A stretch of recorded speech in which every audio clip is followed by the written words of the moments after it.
bed. But I spent most of my time sleeping back in the mountains, me and the dogs. I'd take my strike dog, 2 dogs, and when they struck, I'd take 4 more dogs. I had 6 good bear dogs, and I'd lead these others. They probably might run the wrong thing, you know. But now them first 2, they wouldn't hit a thing except a bear. And when they hit, I'd dump the other 4 in. I had 6 good dogs in there. But sometime during the night, there'd be a dog or 2 sleeping against my back. Well, did you ever have a bad encounter with a bear where he almost got you? Yes, sir. Yes, sir. I've been into a mess on that, but didn't get hurt. The biggest bear I ever killed was the evening of the last hunt I was ever on. That bear, I've got the hide down there. Mm-hmm. He went over 500 pounds on Taunton scales, and I hunted all day, followed him, me and my dogs, nobody else.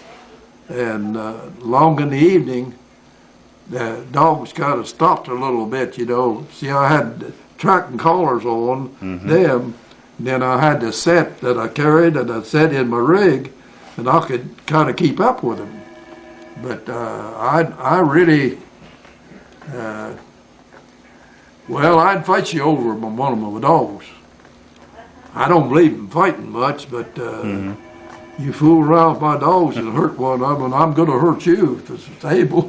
Did you ever get a dog hurt by a bear? Oh, yeah. We've carried them, a lot of them in. Really? A lot of them in.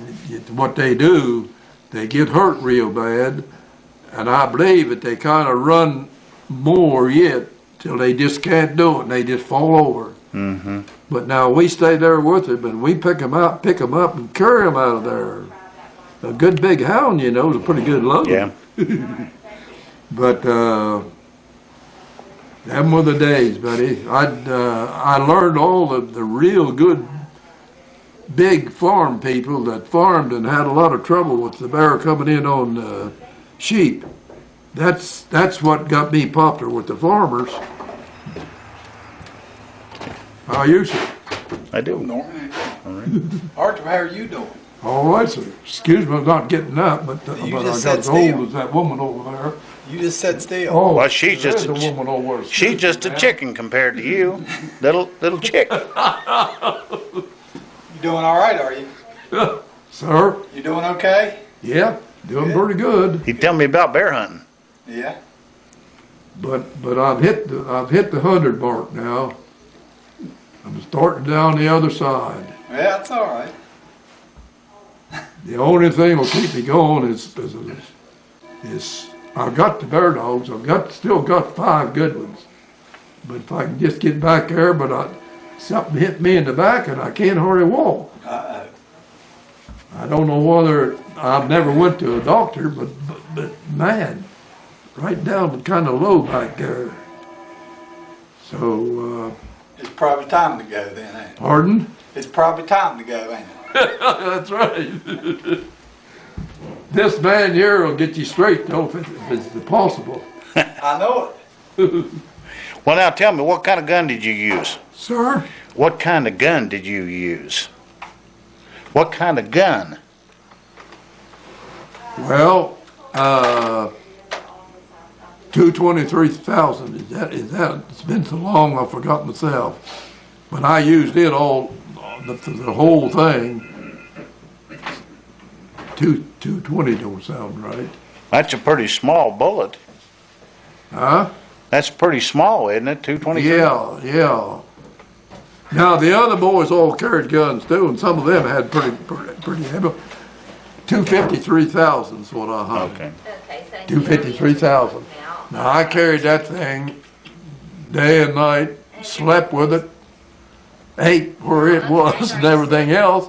I just got used to it. I hardly had to sight that thing. I got so used to shooting it, on the ball. Mm-hmm. But when I shot that bear, I was telling you that the biggest one I ever killed. I I followed that bear walking and my dogs ahead, but I could get the signal over their collar, you know. And I walked all day, and along that even, the signal got pretty loud. Right, just as you go south on 219, that mountain right back of where I live, I was on back about a mountain and a half from there is where I really got into that deal with that deal. But I walked in, and it's the only bear I've ever seen in my lifetime. He was laying up there on them limbs, laying, you know, like I'd be laying on the floor here.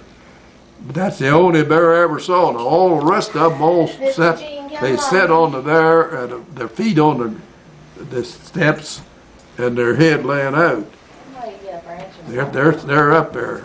But this one here was stretched out, and I took one shot, and I guess I was in a hurry, and I didn't do any good anyway. But the bear still laid right there. Well, he took 1 foot, like some animals will hit at something with a paw. I reckon that's what that bear done. I don't know anything else. Is just as soon as I shot, that bear went like that with his right foot, right shoulder. And by that time I had good fine sight down on it. But when I rolled it in there, well, when I looked back, instead of laying flatways up there, he was starting down. I told him on the way down, I said, buddy, you made a mistake. And the next time, buddy, when I shot, he rolled out of there. And then I had to walk out of there. I tied my 4 dogs. 4 dogs was what I was down to. But I tied them to the bear, and I sat down on them myself. I hadn't took time to eat that day. But I sat down on that old nice warm bear and eat.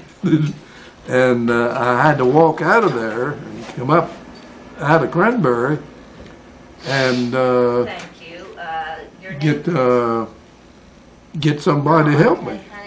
And I met Lee Dean and my son, and what they did, they was out hunting for me. They thought something happened, but I was good and healthy. Well, you know, I could almost say anybody's coming through here needs about that kind of thing. All righty, thank you very much. They were good and healthy, but that's the only bear that I ever saw laying out up in a tree. And I've seen bear by the dozens that I killed for the farmers. Where do you shoot a bear at? Sir? Where do you shoot a bear? What do you aim at? Where do I shoot a bear? What do you aim at? The body of that bear, back here where his legs is, up to where his head bends like that, that spot right in there would hit. If that bear was holding on to this tree, I'd take a shot that would hit just about down here, go through the gut area, come out up here with that 253,000. And I told that bear when I looked around and he was up and down instead of flat up there, I said, buddy, you made a mistake. And he did. I rolled him out and sat down on him and ate my lunch. Then I had to get him out of there. We never got him out of there till 2 the next morning. And I had the miles behind me. I was about all in, buddy. But it's the largest bear. We took the bear to Marlington and waited on E.R. Taunton's coal sale there at Marlington. Mm-hmm. Well, the bear was so big, we hauled the thing up there and put it on the Taunton scales, coal scales, and it weighed just a little over 500 pounds. Boy, that's a big bear. But now that bear was a strange bear. The tree up was this big at the bottom, good that big, but it went on up. But when I shot him, he come rolling down and hit the ground, kaboom, and laid down on his back and went to fighting them dogs. But I got a few shots in. I took more than one shot at him there. It seemed like he's coming at me part-time, but there wasn't no use in me outrunning to trying to outrun a bear, you know. Can a bear run pretty fast? Pretty fast when they get if they get too fat, they're not that much. We killed a lot of ones that streamlined, buddy. I mean, they get on pretty good. But this one here weighed over 500 pounds, and he was pretty heavy. But he was coming down when I let him have it, and he dropped. And just shook the earth. I told some of them when it hit. But now, I shot him 2 more times after he hit the ground. He was in a place, and that's after the shot brought him out of there. He was in this low place like, and the 4 dogs was around him there, and he was messing, you know, trying to bark at them and bark at me. But I got up, and I said, I've heard these old-time hunters talk about putting a cross up here and shooting it. I think this is the time for me to try that out and see what I can get done. This, you know, I figured one shot of that rifle would lay him out. But I shot where I'd shot before, where the bullet come out. I shot there and put an X. I called an X to me, but I let him have it. But that pushed him back. But he come right back again, stuck his head out like he's coming at me. Well, I kind of took real good time, and I measured over here on where the bullet hole was. This is on his head. And I measured where the bullet hole was over here, up to where I was going to move a little with the shot. And I let him have it again and pushed him bare back. He moved right back out to come right toward me. And I began to think maybe Lucille ain't going to have no trouble with me at home. But to be honest about it, I shot the 3rd time before I got him to settle there. And then I had to walk out of there. And that's do you know Cranberry Country? No, none at all. Well, I still don't know. When I started up, you start down the forks of Cranberry and so on down through there. You've been through there, I expect. Mm-hmm. But while I was coming in, I'd already come across and down into the North Fork. But when I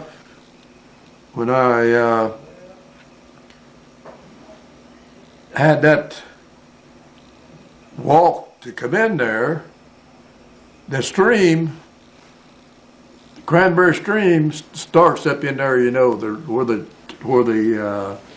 they have some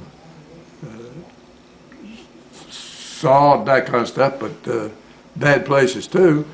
But I come out the first north bridge going into the Richwood and that country is where I started walking. And I got over there, and I want you to tell me the tale of that. I started to cross there, and the creek was about this wide, I guess, or a little wider. And I think, well, I'll just walk across down here and take up through the woods. But the brace come from both sides, and some of it was that big. Okay. Off of that tree, like, see? And I think Right here, darling. I'll just That's all right, take I'll it right just bring here. it to you. I figured I might not get wet up to here. I don't like to walk with a wet foot and leg, do you? No. Well, anyway, I started walking. I went, this little old stream went down, was crooked, and I figured I'll just walk across. And then I figured, no, I'll try jumping across. I can jump on that limb up there and swing on across and not get my feet wet. But I started walking. The first step, I went down in some, And I just never paid no mind. The next step, I was in over my knee in some kind of mud. I'd like to go there yet and know if it's still there. But anyway, every time I'd pull one foot out, the other foot done drove down in. Well, I took my gun off and threw it across the bank to the other bank over there because the place wasn't that far across. And I stood there stomping like that. Buddy, I think I've had it. But I got a hold one time enough to push me a little further on over on the other bank, and eventually I got called out of that place. That mud was up to my knees right there. And no bigger than I am, it's whenever I get one foot out, pulled out, the other one was done down in. I'm going over there and look that place over again. I'll bet you it's still there, don't you? Yes, I do. But, Well, did you ever? But what got me got wet, I think's what I'll do. I'll just take my gun and throw my gun across to the other bank, and then I can kind of get I thought a little better. But is that the man? That's his wife. He's here. Yeah. Well, did you ever get chased by a bear? Chased by a bear? Yeah. Yes, I've been chased a few times. Not real. Good morning. Aborting. Not real long areas. One time there's an old world fence down in there, an old fence that the old people must have put in there, and I tripped on it.